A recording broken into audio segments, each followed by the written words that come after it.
Viewers, आज का topic बहुत ज़्यादा ख़ास टॉपिक है, बहुत ज़्यादा डिमांडेड टॉपिक है, जिसकी सबसे ज़्यादा डिमांड की जा रही है कि हमें क्वालिटी पर काम करना चाहिए या क्वांटिटी पर काम करना चाहिए। मिसाल के तौर पर हमें क्वालिटी बड लगाना चाहिए, यानी महंगा बड लगाना चाहिए कम क्वांटिटी में। मिसाल के तौर पर अगर कोई जावा लगाना चाहता है तो वो पेस्टल फ़ोन लगाएगा या फिर वो क्वान्टिटी में लगाएगा वाइट जावा भर कर कॉलोनी के अंदर। इसी तरीके से अगर कोई कॉकटेल का शौकीन है तो उसे वीपाइट कॉकटेल या इनो रेडाई कॉकटेल के 10 जोड़े लगाने चाहिए या गिरे कॉकटेल के उसको 30 जोड़े लगाने चाहिए उसी कीमत में। यहाँ पे दोस्तों दो बातें चल रही हैं बहुत ज़्यादा। पहली बात ये चल रही है कि कम पालो मगर गम ना पालो।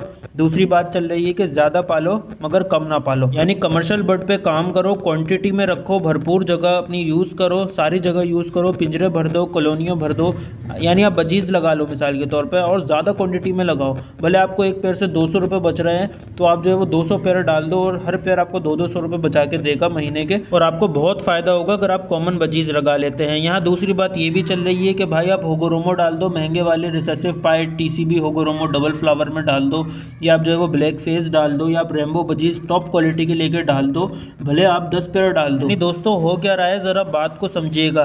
पर्सन ए वो है जो कम क्वालिटी के बर्ड लगा रहा है और बहुत ज़्यादा लगा रहा है, ठीक है दोस्तों, ज़्यादा लगा रहा है, कीमत वो भी उतनी ही खर्च कर रहा है। और दूसरा बंदा वो है, पर्सन बी वो है जो क्वालिटी बर्ड लगा रहा है और बहुत कम लगा रहा है बर्ड, और जो है उसके पैसे भी उतने ही लग रहे हैं जितने उस बंदे के लग रहे हैं जिसने ज़्यादा क्वांटिटी में बर्ड लगाए। तो इन दोनों में से बेहतर कौन है? तो मैं आपके साथ अपने दोस्त की एक कहानी शेयर करूँगा और एक कहानी दूसरे दोस्त की शेयर करूंगा, और दोनों में से कौन ज़्यादा कामयाब रहा, कौन ज़्यादा नाकाम रहा, आप ये कहानी सुनकर खुद फैसला करेंगे और आपको समझ में आ जाएगा कि बर्ड्स हमें भर भर के क्वांटिटी में लगाने चाहिए या क्वालिटी बर्ड लगाने चाहिए पर कम लगाने चाहिए। दोस्तों, ये रियल इंसिडेंट आपके साथ शेयर कर रहा हूँ। मेरा एक दोस्त था अहमद, बल्कि था क्या है, लेकिन उसने पास्ट में किया क्या ये आपके साथ डिस्कस कर रहा हूँ। और मेरा दूसरा दोस्त था गजनफर, इसने क्या किया ये भी आपके साथ डिस्कस कर रहा हूँ। जो अहमद था वो क्या करता था, वो कम क्वांटिटी में लगाता था बर्ड्स और अच्छे बर्ड्स लगाता था और कम से कम टाइम में उनकी केयर करता था और बहुत सारा पैसा कमाता था। किस तरीके से कमाता था ये मैं आपको बताऊंगा।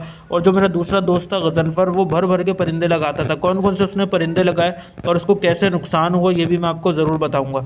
देखिए दोस्तों, जो अहमद था उसने क्या किया, होगोरोमो का क्रेज़ था दोस्तों 2022 में 2021 में। उसने एक रेनबो का पेड़ लगाया, उसने एक लेमन टीसीबी होगोरोमो का पेड़ लगाया, उसने एक रिसेसिव पाइड येलो का पेड़ लगाया डबल फ्लावर होगोरोमो का, और वो इससे ब्रीड लेता रहा। दोस्तों आप यकीन नहीं करेंगे, उसके पास हर पेयर 5-5, 6-6 बच्चे निकालता। यानी उसने एक साल के अंदर 5 दफ़ा ब्रीड बेची अपने इन तमाम पेयर्स की जो 3 से 4 थे, और हर ब्रीड में उसके पास 20-25 हज़ार रुपये बचते थे, क्योंकि ये जिस क्वालिटी के बर्ड्स थे तो पर पीस आराम से 4-5-6 हज़ार रुपये का बिकता था। यानी एक पेयर पे उन्होंने इन्वेस्ट करे 15,000 रुपये, 15,000 रुपये का उन्होंने पेयर लिया, लेकिन जब वो बच्चे बेचे उन्होंने पूरे साल में 5 दफ़ा उस पेयर के बच्चे बेचे और हर क्लच में उन्होंने 25-25 हज़ार रुपये एक जोड़े से कमाए। उन्होंने कितना खर्च किया और कितना रिटर्न उनको एक जोड़े से मिला ये आप अंदाज़ा कर लें। और उनके पास थे 5 से 6 जोड़े, मुख्तलिफ नाम मैंने आपको बताएं, और उनकी अक्लमंदी चेक करें। जैसे ही रेट नीचे जाना शुरू हुए उन्होंने बेच बाज दिए सारे के सारे, यानी ब्रीडर पेयर भी फारिग कर दिए और फिर वो फ़ोन जावा की तरफ आ गए। आप सबको दोस्तों पता है 2023 के स्टार्ट से फ़ोन जावा का क्रेज़ बहुत ज़्यादा था, बल्कि 2022 से था।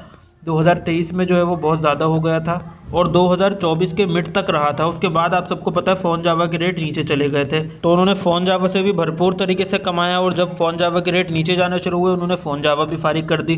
तो अहमद जो मेरा दोस्त था उसने इस तरीके से कमाया। अब दूसरे दोस्त की बात करते हैं गजनफर की, वो किस तरीके से नाकाम रहा, उसने क्या स्ट्रेटजी अपनाई, अब उसके बारे में डिस्कस करते हैं। इससे दोस्तों आपको बहुत फ़ायदा होगा क्योंकि प्रैक्टिकल एग्जाम्पल्स हैं। मौका मिला तो इन दोनों दोस्तों को मैं ज़रूर अपने चैनल पर भी इन्वाइट करूँगा। इन्होंने अपना टाइम दिया तो इनको लाइव ला के ज़रूर आप लोगों की खिदमत में पेश करूंगा। दोस्तों अब बात करते हैं गजनफर की कि इनको किस तरीके से नुकसान हुआ, इनकी क्या स्ट्रेटजी थी जो आपने बिल्कुल भी नहीं अपनानी। इनके पास दोस्तों 6-6 खाने के 2 केज थे जो इन्होंने अपने शहर में रखे हुए थे। इनके पास जो है वो 6 जोड़े ऑस्ट्रेलियन पैरेट्स के थे जिनको इन्होंने मटकी लगाई हुई थी फिंचों की। अब दोस्तों आप ये ज़रा इस चीज़ को चेक करें, पेयर अच्छे थे, नो डाउट अच्छे थे, लेकिन वो 3-4 से ज़्यादा बच्चे निकालते नहीं थे और बच्चे मारते बहुत ज़्यादा थे। इनके पास दोस्तों 4 पेयर कॉकटेल के थे, जिसमें से 2 पेयर इनके पास भरपूर अच्छी ब्रीड करते थे। यानी आप यकीन करें कि इनके पास एक ग्रे कॉकटेल का पेयर, और उसने जो है वो 20-25 बच्चे निकाल दिए थे पूरे साल में। लेकिन एक बात को आप ज़रूर नोट कर लें कि 3 पेयर और भी थे कॉकटेल के जो कि ब्रीड नहीं कर रहे थे। जो ये अपने पट्टों से कमा रहे थे वो सारा और कॉकटेल्स के दाना पानी में पैसा जा रहा था। और दोस्तों आपको इंटरेस्टिंग बात बताता हूँ, उनके पास जो बजीज़ की ब्रीड आ रही थी वो ये पूरी की पूरी रोक रहे थे और उनको अपनी जेब से दाना पानी खिला रहे थे। और फिर ये मुझसे कह रहे थे कि भाई मुझे जो है वो बहुत ज़्यादा नुकसान हो रहा है, मुझे कोई फ़ायदा नहीं हो रहा। भाई जब आपके पास ब्रीड आ गई तो आप उसको फारिग कर दें, आप उनको बेच बाज दें पट्ठों को। अगर आपने नहीं रख रहे हैं, आपने उनको ब्रीड के लिए तैयार नहीं करना, तो उनको कोई रख कर दाना पानी खिलाने से ज़्यादा कोई आपको सवाब थोड़ी मिल रहा है। आपने बिज़नेस के लिए रखें तो आप जो है वो उनको बेच दें, वो जहाँ जाएंगे उनका रिज़्क वहाँ भी लिखा होगा, वहाँ पे भी उनको खाना ही है। तो उनको रख कर दाना पानी खिलाने का क्या मकसद है, अगर आपका मकसद प्रॉफिट है। हाँ दोस्तों, ये बात मैं क्लियर करता चलूँ कि अगर कोई शौक़ के लिए रख रहा है और खिला रहा है अपनी जेब से तो कोई मसले वाली बात नहीं है, लेकिन अगर कोई बिज़नेस के लिए रख रहा है तो प्रॉपर कैलकुलेशन करनी पड़ती है। इनके पास दोस्तों एक पेयर ग्रीन रिंगनेक का भी था, वो भी ब्रीड नहीं कर रहा था, लेकिन जब मैंने जाकर उनको चेक किया तो पता चला कि दोनों तोतियां हैं। अब आप बताएं दोस्तों, इन्होंने कुछ भी नहीं कमाया और इनके पास ज़्यादा बर्ड्स थे। इन्होंने अहमद भाई से ज़्यादा टाइम दिया गजनफर भाई ने, इनके पास ज़्यादा बर्ड्स थे। ब्रीड इनके पास भी आ रही थी, ब्रीड उनके पास भी आ रही थी, लेकिन उनकी स्ट्रेटेजी क्या थी और इनकी स्ट्रेटेजी क्या है। उनके पास महंगे वाले बर्ड्स थे और कम थे, इनके पास सस्ते वाले बर्ड्स थे, ज़्यादा थे, फिर भी इनको नुकसान हो रहा था क्योंकि इनकी स्ट्रेटेजी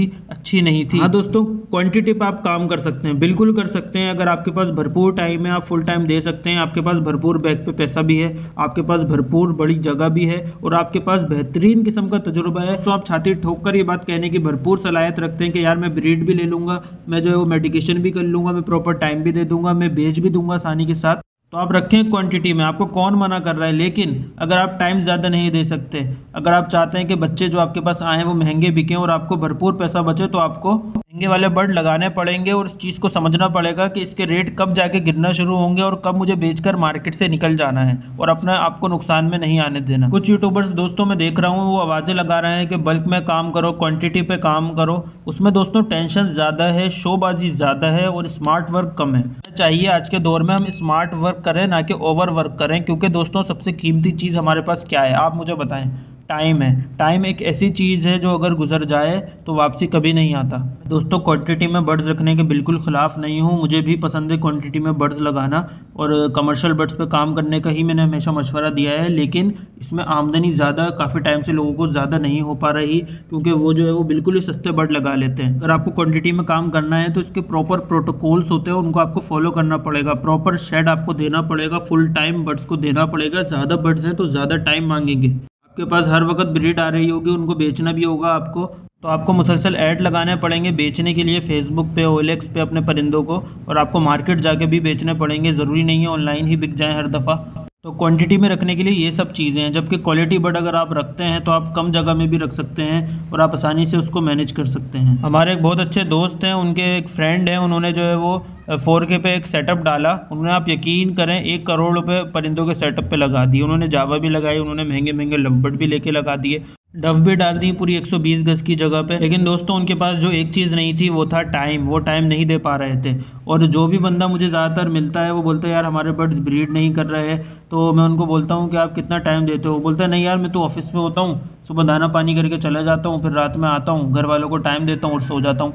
तो अगर इस तरीके से आप करेंगे तो आप परिंदों को काम ना ही करें तो अच्छा है। और अगर करना चाहते हैं तो पहले टाइम कैलकुलेट करें कि आप कितना टाइम दे सकते हैं। कम से कम आपको दिन में भी टाइम देना चाहिए और शाम में भी अपने परिंदों को टाइम देना चाहिए। इसे लाइक और शेयर लाजमी करें ताकि मेरे अंदर भी मोटिवेशन बाकी रहे और ऐसी ही वीडियोस आपके लिए बनाता रहूं। अगली वीडियो तक के लिए मुझे इजाज़त दें। अपना और अपने बर्ड्स का बहुत ज़्यादा ख्याल रखिएगा। अल्लाह हाफिज़।